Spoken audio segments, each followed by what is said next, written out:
Welcome back to the channel, everybody. Let's get after it. This is a heart-stopping moment a dirt bike rider rode straight off of a 40-foot cliff when he was riding on the edge of a mountain.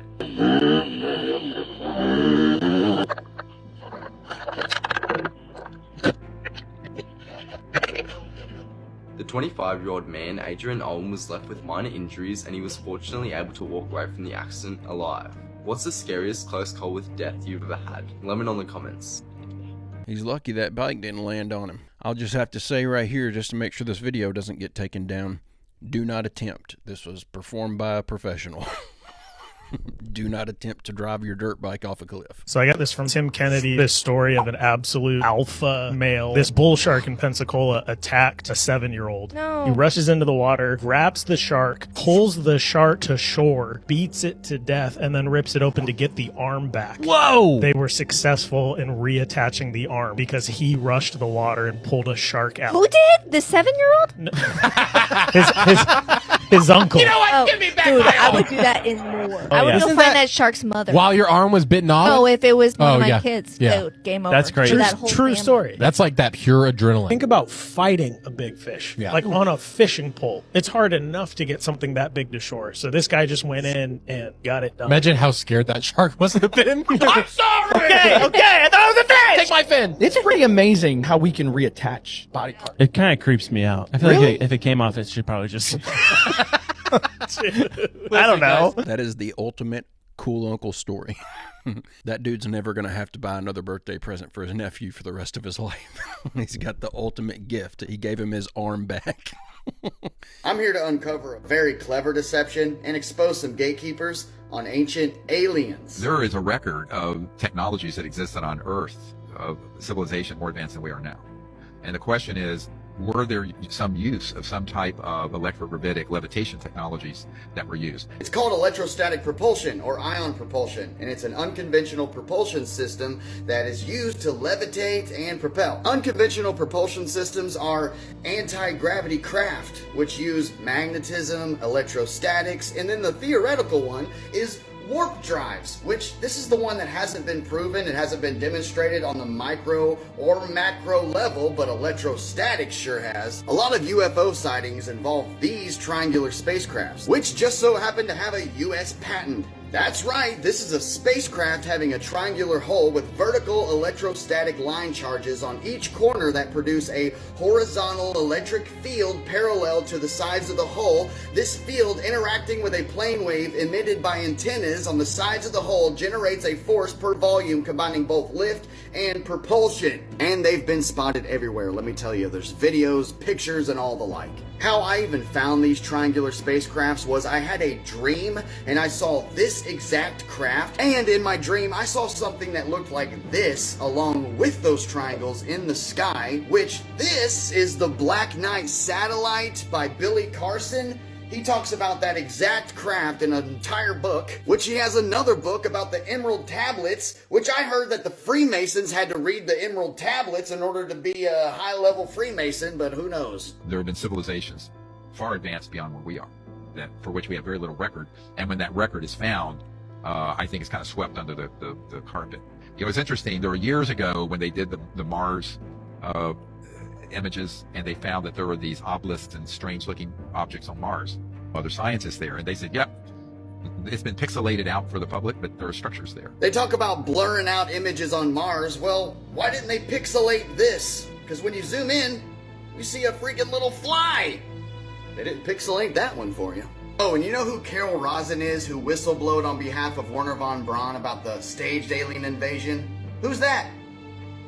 Huh? Who's that sitting there? See, that's how they get you. Two truths and a lie. They just try to feed you what looks like a truth sandwich. It's got a fact up here, a fact down here, but you don't even realize you're biting into a lie. That's where you gotta catch them and say, hey, you're full of baloney. Werner von Braun had told Carol Rosin that there's a staged alien invasion on the way, that it's all a lie and it's their last card for global governance. They're gonna stage an alien invasion.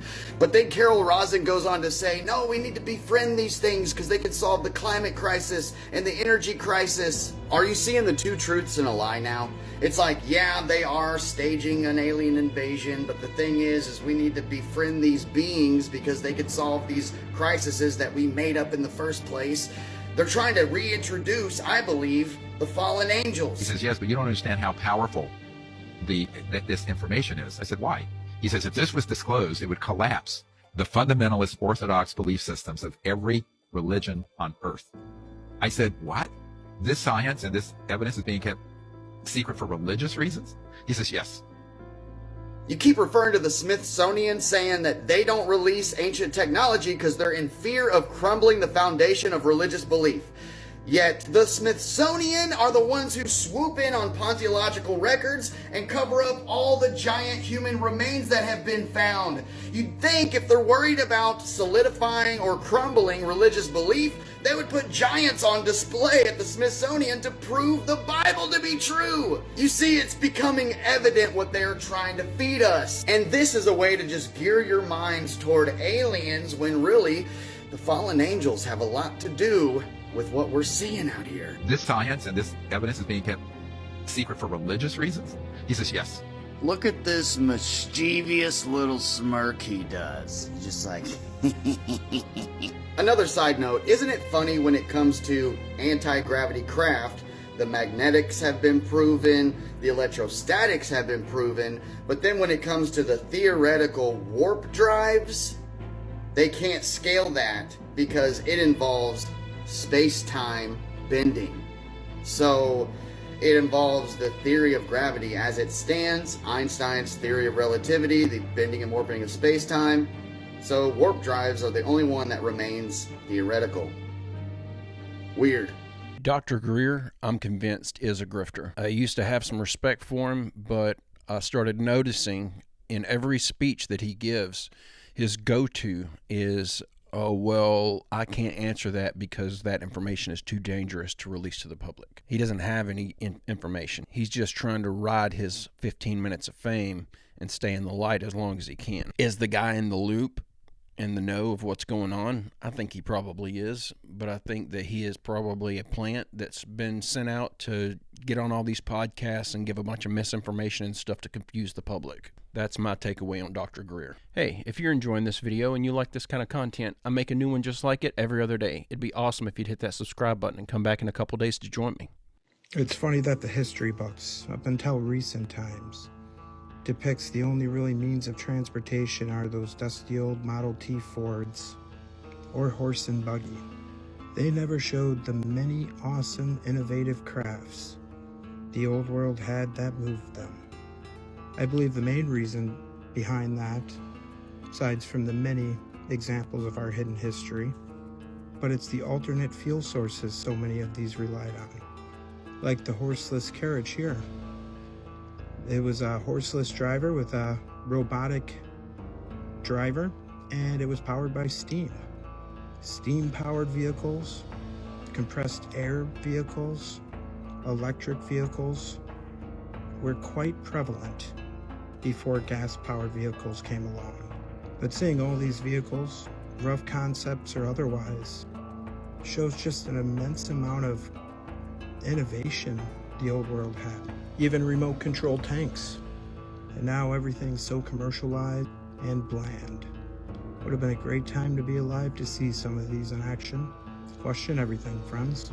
Until next time. I think this guy is just simply confused on this point. I think a lot of technological leaps are mislabeled as a leap. I think a lot of the things that we see make it to the general public as far as technology goes. You know, you don't see all the iterations of the smaller versions of that technology that were made by average folks like me and you. There's still people out there right now today building hovercrafts and things like that in their garage. I mean, get on YouTube and you can watch hours and hours and hours of video footage of people coming up with different crafts and stuff that they've created themselves.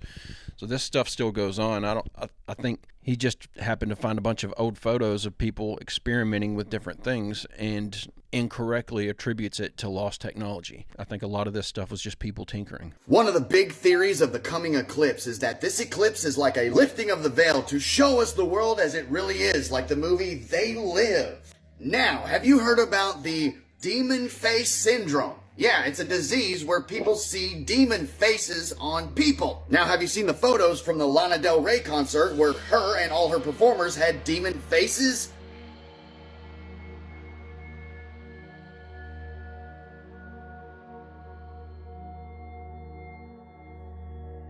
This one looks exactly like that demon face syndrome stuff. Thanks to Epic Paranormal for the photos from this concert. Now, I know all of you are thinking, well, the camera was glitching. He even said so. But at this Lana Del Rey concert, people get blown over. Look at this right here. People get blown over. There's a cloud of smoke in the center of this. It's like a force comes through. Look at this other angle and just knocks everyone over viciously. Obviously, some unexplainable things happening at her shows. This eclipse theory is not a bad one. I mean, look, it's covered and then it's uncovered. And most of us who have seen this movie or know the plot of it know that it was almost predictive programming, showing us that there's more to see than what's on the surface. Now, I don't know if the eclipse is going to bring this sort of phenomenon, but what I do know is, in my opinion, this demon face syndrome is a cover-up. It's a way to explain away if people do remove the veil. Everyone's freaking out over this eclipse stuff, and I just don't get it.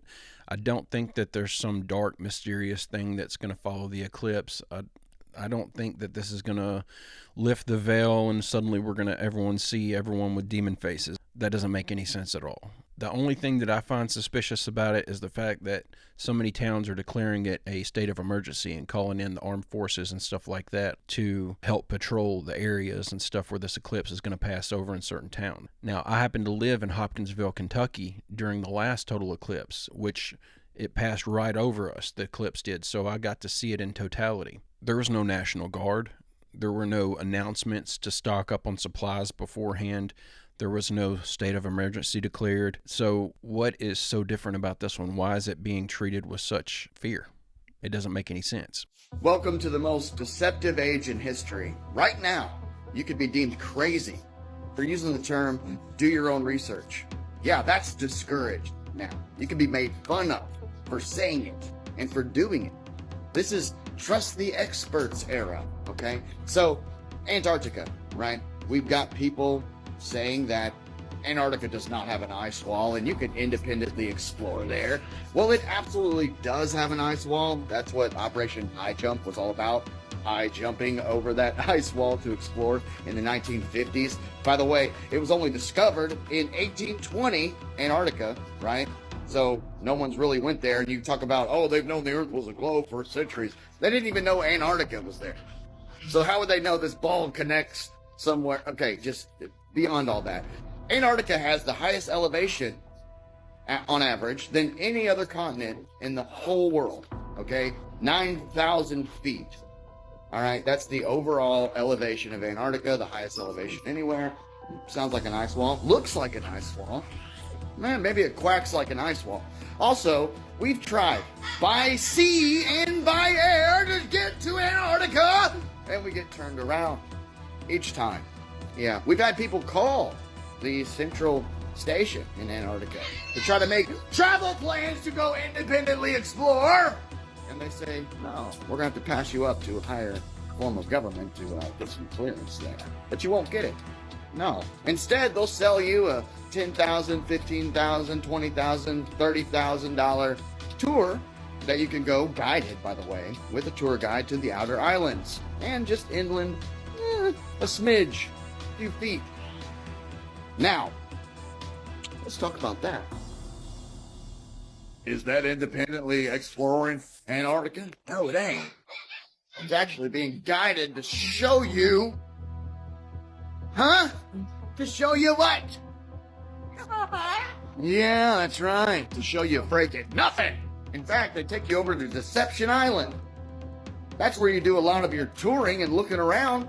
Deception Island has most of the street view photographs. And if you go look on Deception Island at all those street view photographs of Antarctica, it's done with guided tours where everyone's wearing bright orange so they make sure that no one gets lost. Don't want them to go inland, do we? No. Well, if you get turned around at the 60th south parallel, where's the dome? You get turned around at 60, well, the dome ain't till 90 degrees. Do your own research. Oh, no, you don't want to do that. You don't want to learn anything. Ah! I can see people's frustration in the comments section every time something gets mentioned about not being able to go visit Antarctica. This is my opinion from the research that I've done, from everything that I've been able to gather. You cannot go travel to Antarctica and just wander around and start researching and start looking around and start exploring. It's just not a thing that they allow. If you get online and look and see if you can do it, yes, you're going to find some articles that claim that you can go to explore Antarctica and that you can, but it's all these guided tours. You're not going to be able to go out there and just wander around on your own looking for stuff. It just doesn't make any sense that there's this many high-profile individuals that believe in a flat earth and want to go to Antarctica, or are willing themselves to fund an expedition by someone else to go to Antarctica and explore and find out the truth, but no one's doing it. It doesn't add up. There has to be a reason, and that reason, in my opinion, is that they will not allow it. So surely everyone's heard of the whole humiliation ritual that John Cena did at this year's Emmys. And this isn't something new in Hollywood. You see Kevin Hart right here, and The Rock right here in his movie when he did The Tooth Fairy. Now there's an interesting connection with The Rock because he did The Tooth Fairy in 2010. And if you look at his movies, 2010, all of his movies after he did that humiliation ritual is when he started doing the Fast and Furious movies. He started getting his own independent blockbuster film. He got his own standalone with San Andreas. He got a movie with Kevin Hart and Central Intelligence, his own Disney movie. But everything before 2010, before he did his own humiliation ritual, were box office flops. We've seen John Cena in a couple good movies, specifically in his appearances in the Fast and Furious franchise, but for the majority, John Cena's movies have been blockbuster flops. But it's interesting because everything that's coming out about P. Diddy and with the Quiet on Set documentary, it seems like these things are starting to come to light. And it started making me think that they always talked about how in WWE, John Cena was the WWE superstar that granted the most make-a-wishes, which are to go see sick children. And with everything that's happening with Hollywood and children and all the things that are happening with these ritual and ceremonies, it makes me wonder, was this whole thing a part of John Cena's thing to get him to have easy access to children for this potential dark thing that's coming out about Hollywood and everybody that's involved in it? Because sure, it may not have been the Make-A-Wish children, but clearly it shows that John Cena has a thing for children. And when we see that these celebrities and these famous people have a thing for children in a way that is more than most people, it seems to lead that it's tied to the thing that we're all knowing about, but we aren't allowed to talk about. But let me know what you think. It's easy to see some of this stuff, knowing everything that's going on in Hollywood behind the scenes and everything that's been going on there for all these decades. It's easy to jump to conclusions on everybody and assume that every actor or every actress is in on it. But at risk of this coming back to bite me later, I'm totally convinced that John Cena is one of the good ones. Let's follow the money. They're bringing all the migrants in, and you wonder how much money they're spending on airfare, bus fare, hotels, feeding them, putting cell phones in their hands, giving them vouchers so that they can go buy things. Don't you see what's happening? They are bringing the migrants in to keep the economy going, because if the migrants weren't here coming, nobody would be able to afford the things that they are giving them. Do you see what's happening? We can't afford food, but they can give away the food, and they still make the money because the NGOs are paying for it. And what are NGOs? They're non-governmental organizations that work for the government. Don't you see what's happening? Don't get distracted here. I want you to really follow the money, because the money needs to get spent, and they're spending it. It's fiat anyway. It doesn't have any intrinsic value. We all just agreed that $1 was going to be 100 pennies. But if we break the agreement, then the whole house of cards breaks down. And the migrants that are coming here, they love the American dollar. They came here for the American dollar. And the people that have the American dollar realize that it's not worth anything. Are you figuring it out yet? Follow me on my channel, like, share, subscribe to learn more if you're interested. If you're not, keep scrolling. It's fun. That sure makes a lot of sense if you just sit and think about it. The more you think about it, the more sense it starts to make.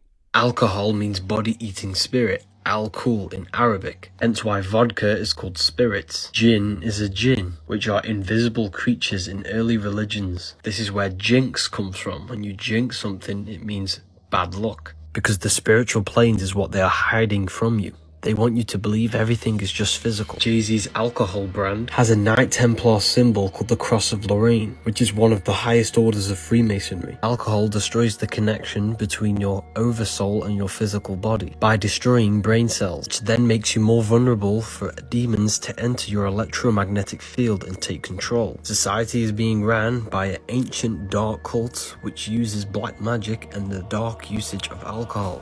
Why do you think these are legal and this is legal? I think there's something to what he's saying there about alcohol, because I used to be borderline an alcoholic. I would drink 12 to 18 beers a night, 5 or 6 nights a week. I did that for a couple of years. I would take days off whenever I started to feel really, really crummy, like just physically bad from just dehydration and whatnot. I would take a couple of days off here or there. I wasn't an alcoholic to the degree that it was, that I was making decisions based on whether or not I was going to be able to drink that night. It wasn't anything like that. It just become a habit that got way out of control. But since I quit drinking about 1.5 to 2 years ago, I had a bad experience with it one day and walked away from it cold turkey. But since I quit doing that, I've noticed all of these crazy improvements in my life that are directly correlated to me stopping my alcohol consumption. And I think it is all related to mental health, because I was in such a bad mental state when I was drinking all the time, depressed, anxious, constantly beating myself up mentally, and all of that stuff just went away whenever I quit drinking. And now I'm in a much, healthier mental mindset all the time. And I'm more connected with my family, with my friends. I'm more clear-headed. I totally believe what this guy's saying.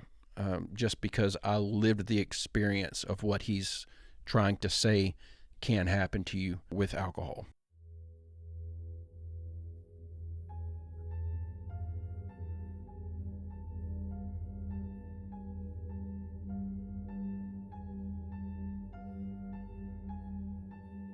Well, he better hope his tractor don't break down or he's in trouble. Whew. I think he has a big boy. We have the power to change our frequency. It's not about avoiding negative emotions. They're a natural part of life. But it's about not letting them control our overall energy. So, in today's world, where negativity seems to be around every corner, whether it's in the news, on social media, or even in our daily interactions, how do we maintain high vibrational energy? First, let's establish a fundamental truth. Everything in the universe is in constant motion, vibrating at various frequencies. This includes everything from the stars in the sky to the cells in our bodies. These vibrations aren't just physical, they extend to our thoughts, feelings, and the overall energy we emit. Now, here's where it gets interesting. The law of vibration, a key principle in understanding the universe, states that like attracts like. This means that our vibrational frequency draws experiences, people, and even health conditions that are in alignment with our energy. Think of it as a magnet. Whatever energy you put out there, you attract back into your life. High vibrational energy, which is associated with positive emotions like love, joy, and gratitude, tends to attract similarly positive experiences. It's like when you start your day with a positive attitude, and suddenly good things keep happening. You find a great parking spot, get a compliment from a stranger, or receive some fantastic news. It's not a coincidence. It's a reflection of your high vibrational state.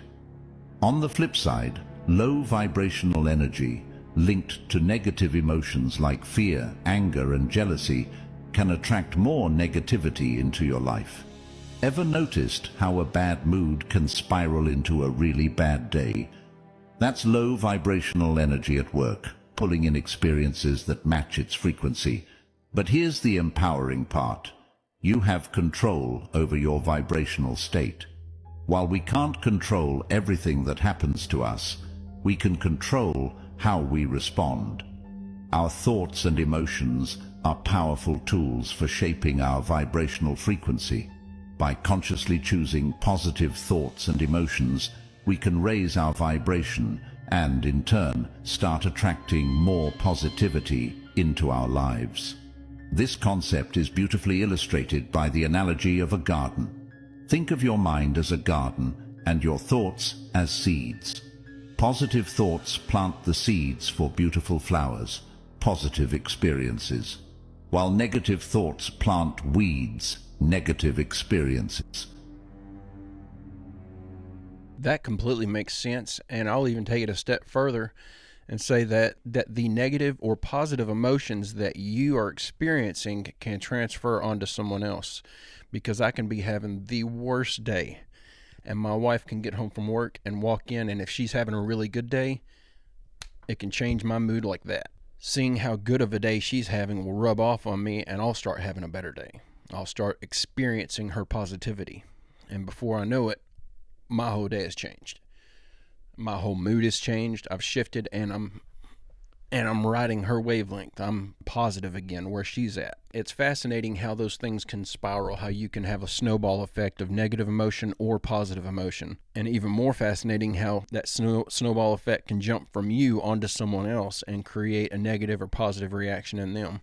I find that stuff absolutely fascinating, the way the human mind works and the buildup of emotion and how it can spiral out of control. But guys, I'm going to go ahead and leave the video right there. That's the end of our clips for the day. I will be back in a couple of days with another video. I hope you come back to join me. I hope everyone has a great, safe, fantastic rest of your day, and I'll see you in the next video.